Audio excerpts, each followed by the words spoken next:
نعمتوں میں زیادتی ہوتی ہے، جیسے کہ سورہ ابراہیم کی مندرجہ بالا آیات میں بیان ہو چکا ہے کہ اللہ رب العالمین کو نہ تو ہمارے شکر کی حاجت ہے اور نہ ہمارے کفران نعمت سے اسے نعوذ باللہ کوئی نقصان پہنچ سکتا ہے۔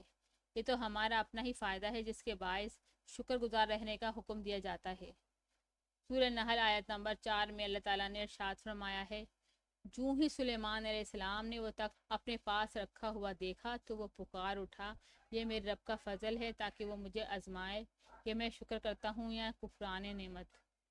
اور جو کوئی شکر کرتا ہے اس کا شکر اس کے اپنے ہی لیے مفید ہے، ورنہ کوئی ناشکری کرے تو میرا رب بے نیاز اور اپنی ذات میں آپ بزرگ ہے۔ حضرت ابوبکر صدیق رضی اللہ تعالیٰ عنہ نے ارشاد فرمایا ہے کہ جو مومن شکر گزار ہوتا ہے وہ عافیت سے بہت نزدیک ہوتا ہے۔ حب الہی کا ایک تقاضا یہ بھی ہے کہ محبوب کی طرف سے جو انعام و اکرام عطا ہوں، دل ان کے احساس سے معمور اور زبان ان کے اظہار میں مصروف رہے۔